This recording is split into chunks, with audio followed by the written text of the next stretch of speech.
Taniqli so'z ustasi Avaz Oxun 43 yoshda. Assalomu alaykum hurmatli tomoshabin do'stlar, kanalimizga xush kelibsiz.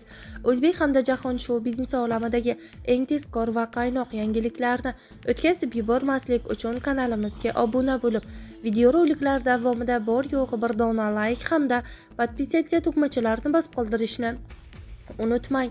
O'zbek qiziqchilik san'atida o'z o'rniga ega so'z ustasi Avaz Oxun 27-aprel kuni 43 yoshni qarshiladi.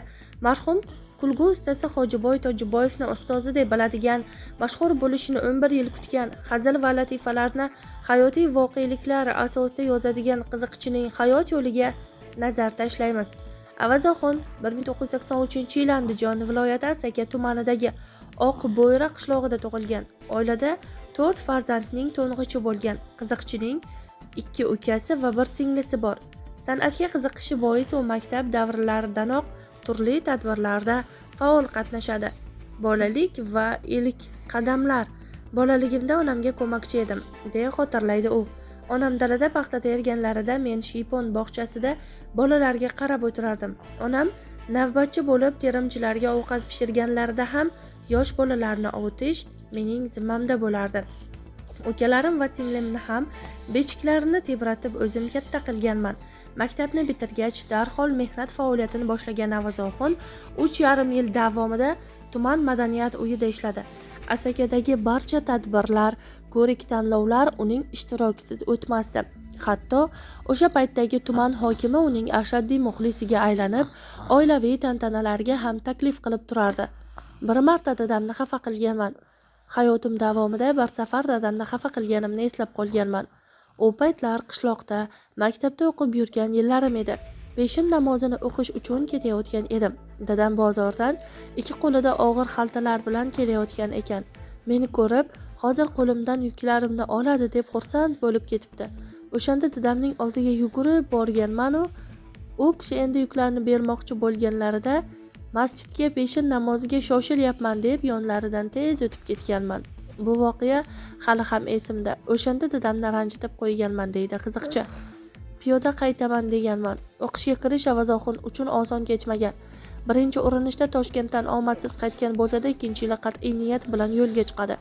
Onam duo qilib kuzatayotganlarda agar budjetga kirsam Nexia'da, kontraktga kirsam Tiko'da kelaman, mabodo yana yiqilsam uyga piyoda qaytaman deganman. Baxtimga davlat granti asosida o'qishga qabul qilingandim. Aytganimday mahallaga Nexia'da signal chalgancha kirib borganman. Mashinadan tushishim bilan onam yiqilib keldingmi deb yugurib chiqqanlari hali ham yodimda. Ijodiy yuksalish va Mirzo teatri saboqlari. O'zbekiston Davlat san'at va madaniyat institutini tamomlagan ijodkor televideniyadagi Kuldiring va to'ylar muborak ko'rsatuvlari orqali tanila boshladi. Ko'p o'tmay uni ustoz san'atkor Mirzabek Xolmetov o'z teatriga taklif qiladi. Boshida televideniyadagi Kuldiring va to'ylar muborak ko'rsatuvlarda chiqib yurardim. So'ng bu loyihalarga Valijon aka, Mirza akalarni ham taklif qilishdi. Bir kuni Mirzabek ustoz Avazbek ko'rsatuvda ikkimiz ijro etishga nimadir o'ylang dedi-yu meni teatrga chaqirdi.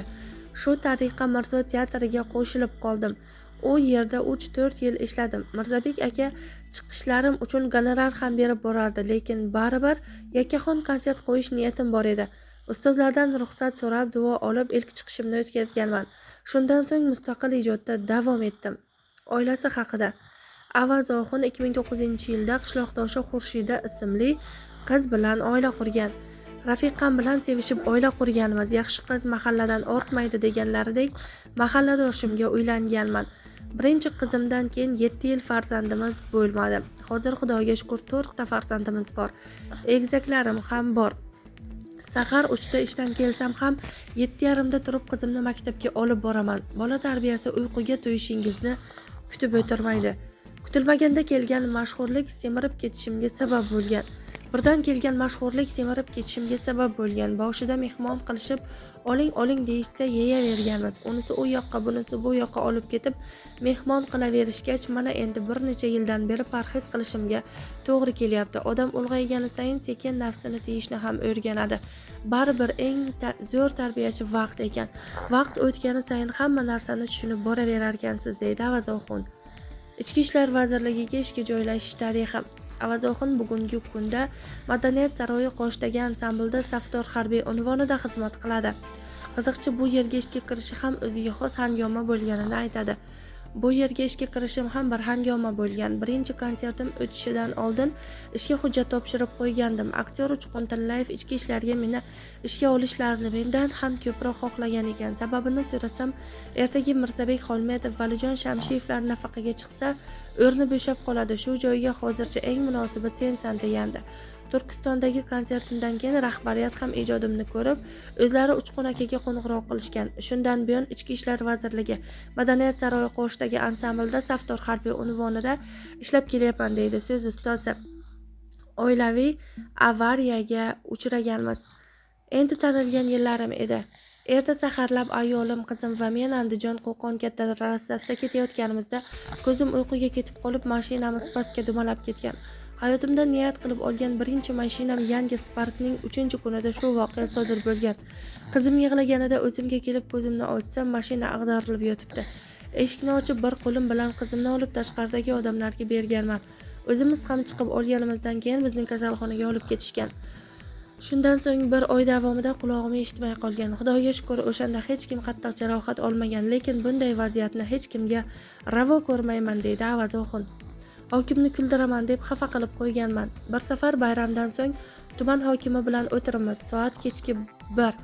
U kishi tort olib keltirib maqom aytishni boshladi. Juda charchagan ekanmanmi, ko'zim ketib qolibdi. Bir payt uyg'onib, hokim buva, buning so'zi ham bormi debman. Hamma kulib yubordi, lekin hokimning jahli chiqib, san'atkor bo'lib Navoiyning g'azalini tushunmasang qanday odamsan dedi. O'shanda yosh bo'lganman, chindan ham tushunmagandim. Keyin u kishining kayfiyatini ko'taraman deb soat 3:30gacha latifa aytib o'tirganman.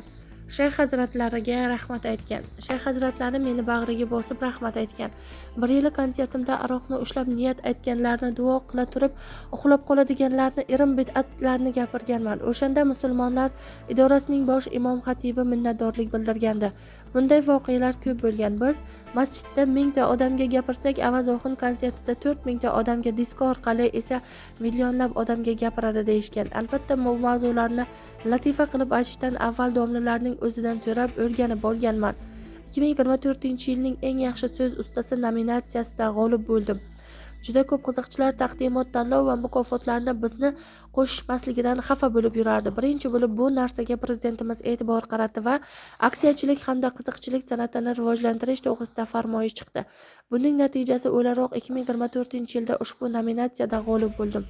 Alloh shunday buyuk-ku, orzu qilganingizdan-da yaxshisini, tasavvuringizga sig'maganini ham berar ekan. Bir paytlar bugungi kunlarimiz xayolimizga ham kelmagan edi. Niyatlarim sababli shunday bo'ldi demayman, chunki Xudo kutganimdagidan ham ortig'ini berdi. Mashhur bo'lishimni 11 yil kutdim. Qirday so'rasang tog'day berarkan. Bir paytlar Xalqlar do'stligi saroyida bir kun bo'lsa ham konsert berishni orzu qilardim. Mana endi shu orzular ushalib, hatto 12 seanslab shu muhtasham saroyda har yili konsert qo'yib kelyapmiz deydi so'z ustasi. 70 yoshda o'zimni pedagog sifatida tasavvur qilaman. Menimcha, keyinchalik o'qituvchi bo'lsam kerak, chunki qanchadir vaqtdan keyin pedagog bo'lish niyatim bor. Balki san'at oliygohida dars berarman. Ham dars berib, ham to'garak ochib o'z maktabimni yuritish rejam bor deydi u. Qiziqchilik bo'yicha ilmiy ish qilmoqchiman. Qiziqchilik bo'yicha ilmiy ish qilish niyatim bor. Xudo xohlasa o'z yo'nalishimda kulgu terapiyasi mavzusida kitob yozmoqchiman. Qiziqchilik bilan yillar davomida shug'ullanganingizdan keyin yangi qirralaringiz ochilib boraverar ekan deydi Avazoxin bergan intervyusida.